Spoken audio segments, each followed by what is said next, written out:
ഇപ്പം ഗാനമേളയാണോ ഇപ്പോഴത്തെ കൺസേർട്സ് ആണോ ബെറ്റർ എന്ന് ചോദിച്ചു കഴിഞ്ഞാൽ അവിടെ രണ്ടുപേരും വരും. അതായത് ഇപ്പോഴത്തെ ന്യൂജൻ കുട്ടികൾ പറയും കൺസേർട്സ് ആണ് സൂപ്പർ. പക്ഷേ ഇപ്പുറത്ത് ചില ചില അല്ലെങ്കിൽ ഒരു കൂട്ടം ആൾക്കാർ പറയും ഈ പറഞ്ഞ ഗാനമേളകളാണ്. ശരിക്കും രണ്ടും കണക്ട് ചെയ്യുന്ന ഒരേ കൂട്ടം ആൾക്കാരെ, പാട്ട് ഇഷ്ടപ്പെടുന്ന ആൾക്കാരെ. അപ്പോൾ ഒരു കൂട്ടം ആൾക്കാർ, റാപ്പർമാരിൽ നല്ല ആൾക്കാരുണ്ട്. അപ്പം ഒരാൾ പറഞ്ഞിട്ട്, ഒരു റാപ്പർ പറഞ്ഞിട്ടുണ്ട്, ഞാൻ ഇപ്പം മണിച്ചേട്ടൻ ഉണ്ടായിരുന്നെങ്കിൽ മണിച്ചേട്ടനെ കടത്തി വെട്ടുന്ന ഒരു റാപ്പറും ഇല്ല. മണിച്ചേട്ടനെ കൊണ്ട് റാപ്പ് ഷോയിൽ ഇട്ട് കഴിഞ്ഞാൽ ഇവന്മാരൊക്കെ ഈ ബാക്കി നിൽക്കുന്ന റാപ്പർമാരൊക്കെ അവിടെ തീ കത്തിക്കുന്ന പോലെ. ആ ഒരു നമ്മുടെ മ്യൂസിക്കിൻ്റെ ഒരു ചേഞ്ചാണ്. പക്ഷെ അത് ഇങ്ങനത്തെ ചില ആൾക്കാർ മോശമാകുന്നതോടുകൂടിയാണ് ഇതും മോശമായി പോകുന്നത്. അപ്പം എപ്പോഴെങ്കിലും ശ്രദ്ധിച്ചിട്ടുണ്ട്, അപ്പം കലാകാരന്മാരുണ്ട്, നല്ലവരുണ്ട്, മോശം ആൾക്കാരുണ്ട്, എല്ലാ വിഭാഗത്തിലും. സിനിമയിലാണെങ്കിലും മീഡിയ ഫീൽഡിലാണെങ്കിലും അപ്പുറത്തെ തട്ടുകടയിലാണെങ്കിലും എല്ലായിടത്തും ഉണ്ട്. അപ്പം എന്തുകൊണ്ട് എപ്പോഴും സിനിമാക്കാരെ മാത്രമാണ് ഇത് എപ്പോഴും അവരുടെ മേലുള്ള ലൈം ലൈറ്റ് കിടക്കുന്നത്? അങ്ങനെ തോന്നിയിട്ടുണ്ടോ? അതുണ്ട്. എന്താ വെച്ചാൽ അവർക്കാണല്ലോ ഏറ്റവും കൂടുതൽ പെട്ടെന്ന് ഫെയിം കിട്ടുന്നത്. ഇപ്പോൾ നമ്മുടെ നാട്ടിൽ ഏറ്റവും ആരോഗ്യം അല്ലെങ്കിൽ ഒരു മനുഷ്യ ജീവൻ രക്ഷിക്കുക എന്ന് പറയുന്നത് ഡോക്ടറുടെ കയ്യിലാണ്. എത്രയോ മനുഷ്യ ജീവൻ രക്ഷപ്പെടുത്തിയ ഡോക്ടേഴ്സ് ഉണ്ട് നമ്മുടെ നാട്ടിലുണ്ടാകും. പക്ഷേ ഒരൊറ്റ ഒരു സിനിമയോ അല്ലെങ്കിൽ അതുപോലെ ഒരു മ്യൂസിക് വീഡിയോ അല്ലെങ്കിൽ ഒരു നല്ലൊരു പാട്ട് പാടി ഒരു FBയിൽ ഇടുന്നു, ആരാധകർ കൂടും. കാരണം അതൊരു ആരാധനയാണല്ലോ. അപ്പോൾ അതുകൊണ്ട് തന്നെ അങ്ങനെ ഒരു ഫെയിമാകുന്ന ആൾക്കാരുടെ ജീവിതത്തിലേക്ക് ഒളിഞ്ഞു നോക്കാൻ എല്ലാവർക്കും താല്പര്യമുണ്ടാകും. ഇപ്പോൾ രാഷ്ട്രീയ പ്രവർത്തകർക്കെതിരെ എത്രയോ അഴിമതി ആരോപണം, മറ്റ് പല ലൈംഗിക ആരോപണം ഒക്കെ ഉണ്ടാകും. ആ സമയത്തുണ്ടാകും. പിന്നീട് അവർ വീണ്ടും MPയും MLA ഒക്കെ ആകും, മുഖ്യമന്ത്രിയാകും, പ്രധാനമന്ത്രി ഒക്കെ ആകും. പക്ഷെ പല നടീനടന്മാരും അങ്ങനെ ഏതെങ്കിലും ഒരു ആരോപണത്തിൽ പെട്ട് കഴിഞ്ഞാൽ അവരെ കരിയർ തന്നെ നശിച്ച എത്രയോ ഉദാഹരണങ്ങളുണ്ട്. പക്ഷെ അവരതൊന്നും ചെയ്തിട്ടുണ്ടാവില്ല.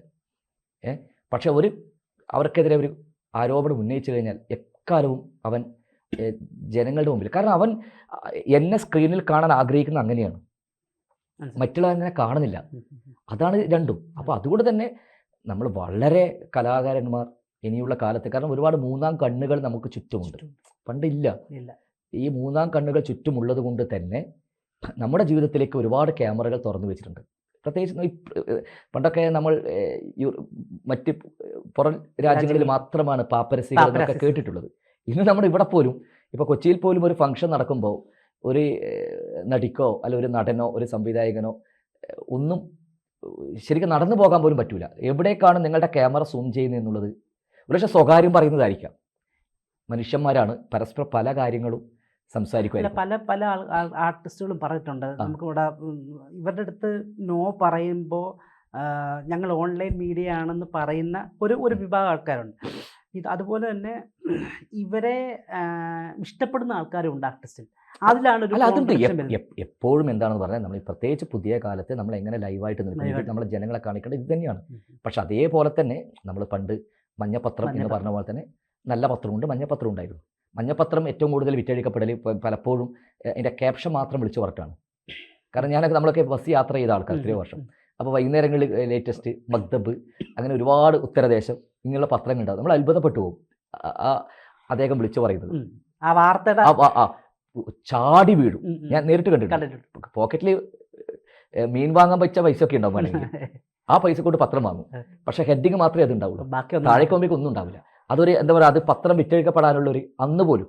അതുപോലെയാണ് ഇന്നും ഓൺലൈൻ മാധ്യമങ്ങൾ മാറി. കാരണം ക്യാപ്ഷൻ അത് ഇടുകയും വാർത്ത ഒട്ടും അതുമായി ബന്ധപ്പെട്ട്. പക്ഷേ പ്രിൻ്റ് മീഡിയയും ഈ ഡിജിറ്റൽ മീഡിയയും തമ്മിൽ വ്യത്യാസം എന്താണെന്ന് പറഞ്ഞു കഴിഞ്ഞാൽ, പ്രിൻ്റ് മീഡിയ ആ പത്രം വായിച്ച് വൈകുന്നേരം വേണമെങ്കിൽ മീൻ പൊതിയാൻ ഉപയോഗിക്കും, പച്ചക്കറി പൊതിയാൻ ഉപയോഗിക്കും, വേണമെങ്കിൽ അമ്പലത്തിലെ പ്രസാദം പോലും ഉപയോഗിച്ച് അത് അങ്ങോട്ട് വേസ്റ്റ് തള്ളും. പക്ഷേ ഡിജിറ്റൽ മീഡിയയിൽ എനിക്കെതിരെ ഒരു ആരോപണം വന്നു കഴിഞ്ഞാൽ ഞാനത് ചെയ്തിട്ടുണ്ടാവില്ല, അല്ലെങ്കിൽ ഞാനതൊന്നും ആയിരിക്കില്ല. അല്ലെങ്കിൽ നിങ്ങൾ ഒരു നടി ഇങ്ങനെ കാലും കയറ്റി അറിയാതെ ഇരുന്നായിരിക്കാം, അവരുടെ ഏതെങ്കിലും ഒരു ശരീരഭാഗങ്ങൾ എടുത്ത് നിങ്ങളുടെ ചാനൽ ഇട്ട് കഴിഞ്ഞാൽ അത് എന്നും അവിടെ ഡിജിറ്റൽ ഡോക്യുമെന്റ്സ് ആണ്. ആ നടി ഈ ഭൂമിയിൽ നിന്ന് തിരിച്ചു പോയാലും, നടിയായിക്കോട്ടെ, അത് വ്യക്തിയാണ്, അത് എന്നും ഉണ്ടാകും. അത് വീണ്ടും വീണ്ടും ആൾക്കാർക്ക് റിപ്പീറ്റ് വാല്യൂ ഉണ്ടാകും. അതാണ് എനിക്ക് തോന്നുന്നു നമ്മൾ ഇനി ഫേസ് ചെയ്യാൻ പോകുന്ന ഒരു വിഷയം. അപ്പം അതുകൊണ്ട് ഞാൻ പറഞ്ഞു, ഞാനിതൊന്നും പറയാൻ ആളൊന്നുമല്ല. അതെ, പുതിയ കാലത്ത് കാരണം അങ്ങനെ ഒരു എങ്ങനെയാണ് നമ്മൾ പോകേണ്ടത്, നമ്മളെല്ലാവരും കൂടി, ഞാൻ ആദ്യം പറഞ്ഞത്, നമുക്കെല്ലാവർക്കും ചില ധാർമ്മികത കാത്തു സൂക്ഷിക്കണം. കാരണം നമ്മൾ നമ്മൾ എങ്ങനെയാണ് ജീവിക്കേണ്ടത് അധികം നമ്മളോട് നമ്മൾ തീരുമാനിക്കണം. നമ്മൾ ഏത് കച്ചവടം ചെയ്യണം, നമ്മൾ ഏതാണ് കാണിക്കേണ്ടത്. ഇപ്പം ഞാൻ ചെയ്യുന്നില്ല, അതുകൊണ്ട് മറ്റുള്ളവർ ചെയ്യുമ്പോൾ എനിക്കൊന്നും പറയാനൊന്നും സാധിക്കില്ല. കാരണം അദ്ദേഹത്തെ നമുക്ക് എതിർക്കാൻ പറ്റും ഇല്ല. പക്ഷെ ഞാൻ ഡ്രഗ്സ് ഉപയോഗിക്കുന്നില്ല എന്ന് തീരുമാനിച്ചു കഴിഞ്ഞാൽ എനിക്ക് നിങ്ങളോട് പറയാം അല്ലേ, ഉപയോഗിക്കരുതെന്ന്. പിന്നെ നിങ്ങൾ സ്വയം തീരുമാനിക്കേണ്ടതാണ്. കാരണം നിങ്ങൾക്കാണ് ഈ ഭൂമിയിൽ ജീവിക്കേണ്ടത്. നിങ്ങൾക്ക് ഒരുപാട് കാലം ഈ ഭൂമിയിൽ ജീവിക്കണം. നിങ്ങളെക്കൊണ്ട് മറ്റുള്ളവർക്ക് ഉപദ്രവം ഉണ്ടാകാൻ പാടില്ല. അപ്പോൾ അങ്ങനെ ഓരോരുത്തരും തീരുമാനിച്ചു കഴിഞ്ഞാൽ എന്നെക്കൊണ്ട് മറ്റുള്ളവർക്ക് ഉപദ്രവം ഉണ്ടാകാൻ പാടില്ല. എനിക്കൊരു മഹാഭാഗ്യമാണ് ഈ ഭൂമിയിൽ ജീവിക്കാൻ സാധിച്ചത്. 10,000 ലക്ഷങ്ങൾ ഈ സിനിമ എന്ന് പറയുന്ന ഈ വലിയ ലോകത്ത് ഒന്ന് കയറി പറ്റാൻ വേണ്ടി കാത്തിരിക്കുമ്പോൾ നമ്മളൊന്നും വലിയ നടനായതുകൊണ്ട് നല്ല ഉറപ്പാണ്, തുറന്നു പറയാം. കാരണം ഞാൻ കണ്ട നാടകങ്ങളിൽ കണ്ട നടന്മാരുടെ ഒന്നും അടുത്ത് നിൽക്കേണ്ട യോഗ്യതയില്ല എന്ന് വിശ്വസിക്കുന്ന ഒരാളാണ് ഞാൻ. കാരണം ഞാൻ വേൾഡ് തിയേറ്ററൊക്കെ അത്യാവശ്യം കാണുന്ന ഒരാളാണ്, സിനിമകൾ കാണുന്ന ഒരാളാണ്. പക്ഷെ അവിടെ നമുക്കൊരു എന്തോ അതിന് വേണമെങ്കിൽ ഈശ്വര വിശ്വാസത്തിൻ്റെ പേരിൽ കൂട്ടിക്കെട്ടാം, ഭാഗ്യം എന്ന് പറയാം, നിമിത്തം എന്ന് പറയാം, പ്രാർത്ഥന എന്ന് പറയാം, ഹാർഡ് വർക്കും. നമുക്കങ്ങനെ ഒരു സ്പേസ് കിട്ടി. അത് നമ്മൾ കൃത്യമായിട്ട് ഉപയോഗപ്പെടുത്തുക. അതിൽ നമ്മൾ മറ്റൊരു തരത്തിൽ സഞ്ചരിച്ച് ഇതില്ലാതാക്കാൻ എനിക്ക് നഷ്ടം എന്നേ ഞാൻ പറയുന്നുള്ളൂ. സന്തോഷ് കീഴാറ്റൂർ എന്ന നടൻ്റെ ഏറ്റവും വലിയ ഇനിയുള്ള നടൻ്റെ ഏറ്റവും വലിയ ഒരു എയിം എന്താ, ഒരു ഗോൾ എന്താണ്? അല്ല, അങ്ങനെ എന്താ വെച്ചാൽ നമുക്കിപ്പോൾ ഇന്ന വേഷം ചെയ്യണം അങ്ങനെ ഒരു വലിയ ഗോളൊന്നുമില്ല. കാരണം ഒറ്റൊരാഗ്രഹമേ ഉള്ളൂ. കാരണം ഞാനിതിൽ അങ്ങനെ എത്തിപ്പെട്ട ഒരാളാണ്. എൻ്റെ ഒരൊറ്റ ഇതിൻ്റെ ഫലമായിട്ട് ഞാൻ എത്തിപ്പെട്ട ഒരാളാണ്. അങ്ങനെ ഞാൻ നാടകം എന്ന് പറയുന്ന കലയോടുള്ള ഇഷ്ടം, അഭിനയത്തിനോടുള്ള ഇഷ്ടം വന്നു. അപ്പോൾ ആ സമയത്തും ഞാൻ ആദ്യം പറഞ്ഞതുപോലെ സിനിമയോടുള്ള ഒരു പാഷൻ ഉണ്ടായിരുന്നു. കിട്ടുമോ എന്നൊന്നും എനിക്ക് അറിയില്ലായിരുന്നു. കുറേ വർഷം കാത്തിരുന്നു. അതിനിടയിൽ ഞാൻ അസിസ്റ്റൻറ്റ് ഡയറക്ടറായിട്ടും മറ്റു പലതും ശ്രമിച്ചു, വർക്ക് ചെയ്തു. അങ്ങനെ കുറച്ച് സിനിമകൾ, കുറച്ച് പ്രതിഭകളായ നടന്മാരോട് കൂടെ, പ്രത്യേകിച്ചും മമ്മൂട്ടി സാർ, മോഹൻലാൽ സാർ, സുരേഷ് ഗോപിയേട്ടൻ, ഇങ്ങനെ തുടങ്ങി ഭരത് മുരളിയേട്ടൻ, നെടുമുടി വേണുചേട്ടൻ, ജഗതി ചേട്ടൻ, ഇവരുടെ കൂടെയൊക്കെ അഭിനയിക്കാനുള്ളൊരു ഭാഗ്യം ലഭിച്ചു. അതുപോലെ തന്നെ ഡയറക്ടേഴ്സ് ആയാലും Sathyan Anthikad sir, Priyan sir, Kamal sir, Sibi Malayil sir, Shaji Kailas sir, വൈശാഖേട്ടൻ, അങ്ങനെ പുതിയ കാലത്തുള്ള ഡയറക്ടേഴ്സും. അപ്പോൾ അങ്ങനെ എത്തിയതാണ്. അപ്പോൾ ഒറ്റ ആഗ്രഹവും പ്രാർത്ഥനയും ഉള്ളൂ. മറ്റൊരു തൊഴിൽ മേഖലയിലേക്കും എനിക്ക് ഇതുവരെ പോകേണ്ടി വന്നിട്ടില്ല. വേണ്ടി വന്നാൽ പോകും. കാരണം ഏത് പണിയെടുക്കാനും സന്നദ്ധനാണ്. കാരണം ജീവിതം എന്ന് പറയുന്നത് ഭയങ്കര സ്വപ്നമാണ്. കാരണം കുറേ കാലം ജീവിക്കുക, എപ്പോഴാണോ ഇവിടുന്ന് പോകാൻ പറയുന്ന ആ സമയത്ത് പോവുക. പക്ഷെ അതിൻ്റെ കൂടെ എന്നും എനിക്കൊരു നടനായിട്ട് ജീവിക്കണം. അല്ലാതെ എനിക്കറിയില്ല, എനിക്കങ്ങനെ. പക്ഷെ നിങ്ങൾ തേടി വരുമ്പോൾ എനിക്കൊരു നല്ലൊരു വേഷം കിട്ടുന്നു, ഐ എം സോ ഹാപ്പി. പക്ഷെ എനിക്ക് അഭിനയിക്കാതെ കുറേ ദിവസം മാറി നിൽക്കുക എന്ന് പറഞ്ഞാൽ ചിന്തിക്കാൻ പറ്റാത്തൊരു കാര്യമാണ്. എന്നാലും നമ്മൾ വല്ലാതെ ഫ്രസ്ട്രേറ്റഡ് ആയി പോകും. അതുകൊണ്ട് ഇപ്പോൾ സിനിമകൾ കുറയുന്നൊരു കാലമാണ്. സിനിമകളൊന്നും അത്രയധികം സിനിമകളൊന്നും തേടി വരുന്നില്ല, അല്ലെങ്കിൽ കിട്ടുന്നില്ല. അതുകൊണ്ട് തന്നെ ഞാൻ തിയേറ്ററും അതിൻ്റെ കൂടെ തന്നെ കൊണ്ടുപോകുന്നതാണ്. തിയേറ്ററിൽ നിന്ന് കിട്ടുന്ന കണ്ടിന്യൂസ് ആയിട്ടൊന്നും അതും കിട്ടുന്നില്ല. കാരണം എല്ലാം മാറി. നമ്മൾ എല്ലാവർക്കും ഈ വൈബ് ആഘോഷിക്കുന്ന കലാപരിപാടികൾ മാത്രമേ വേണ്ടൂ. പ്രത്യേകിച്ചും ഈ മ്യൂസിക് പരിപാടികൾക്കാണ് പുതുതലമുറയ്ക്ക് ഏറെ താല്പര്യം. കാരണം എത്രയോ കോളേജുകളിൽ ഞാൻ അങ്ങോട്ട് പറയും, ഞാനൊരു സോളോ ഡ്രാമ ചെയ്യുന്നുണ്ട്, എനിക്കൊരു വേദി തരൂ. കാരണം എന്നെ അവിടുത്തെ യൂണിയൻ ഉദ്ഘാടനത്തിലും ഫൈൻ ആർട്സ് ഉദ്ഘാടനത്തിലൊക്കെ വിളിക്കുമ്പോൾ ഞാൻ പറയും, എന്തായാലും എനിക്ക് അതിനൊരു ചെറിയൊരു പൈസ നിങ്ങൾ തരും. അപ്പോൾ അതിൻ്റെ കൂടെ ഞാൻ ചെയ്യുന്നൊരു കലാസൃഷ്ടിയുണ്ട്, അത് നിങ്ങളൊന്ന് കാണും. അത് ചില കോളേജുകളിൽ ചെയ്തിട്ട് അത്രയധികം കുട്ടികൾ അതിന് ഇഷ്ടപ്പെട്ടിട്ടുണ്ട്. ഇപ്പം നമ്മൾ പറയില്ലേ, അല്ല തലമുറയ്ക്ക് ഇഷ്ടപ്പെടില്ല എന്ന്, അതൊക്കെ വെറുതെ പറയുന്നത്. ഞാൻ ഓസ്ട്രേലിയയിലും ന്യൂയോർക്കിലൊക്കെ പോയിട്ട് ഈ നാടകം ചെയ്തിട്ടുണ്ട്. അവിടെയൊക്കെ കണ്ടത് ഏറ്റവും പുതിയ തലമുറയിൽപ്പെട്ട കുട്ടികളാണ്. പക്ഷെ ദൗർഭാഗ്യവശാൽ പല ക്യാമ്പസുകളും കിട്ടാറില്ല. അപ്പോൾ പറഞ്ഞ പോലെ പക്ഷെ എങ്കിലും ഒരു പ്രതീക്ഷയോടുകൂടി മുന്നോട്ട് പോയിക്കൊണ്ടിരിക്കുകയാണ്. 2025 ഒരു കലാകാരനായിട്ട് തന്നെ മുന്നോട്ടേക്ക് പോകണം. അതിൻ്റെ കൂടെ തന്നെ സമൂഹത്തിൻ്റെ ഭാഗമാകണം. കാരണം കലാകാരനായതുകൊണ്ട് അല്ലെങ്കിൽ സിനിമാ നടനായതുകൊണ്ട് സമൂഹത്തിൻ്റെ ഭാഗമാകാൻ പാടില്ല എന്ന് പറഞ്ഞില്ല. സമൂഹത്തിൻ്റെ വിഷയങ്ങളിലും ഇടപെടുവാനും ജനങ്ങളുടെ കൂടെ ഒപ്പം ഇരുന്ന് യാത്ര ചെയ്യുവാനും അടക്കം എനിക്ക് സാധിക്കണം. വളരെ സന്തോഷത്തോടു കൂടി ഈ കല ചെയ്തുകൊണ്ട് മുന്നോട്ടേക്ക് പോകണം. അതിൽ വരുന്ന ചില ഗോളുകൾ ഉണ്ടാവും നമ്മളറിയാതെ, അത് വരട്ടെ. അപ്പോൾ നമ്മൾ എന്ത് ചെയ്യണം, അത് അടിക്കാൻ എപ്പോഴും റെഡി ആയിട്ടിരിക്കണം, സന്നദ്ധനായിട്ടിരിക്കണം.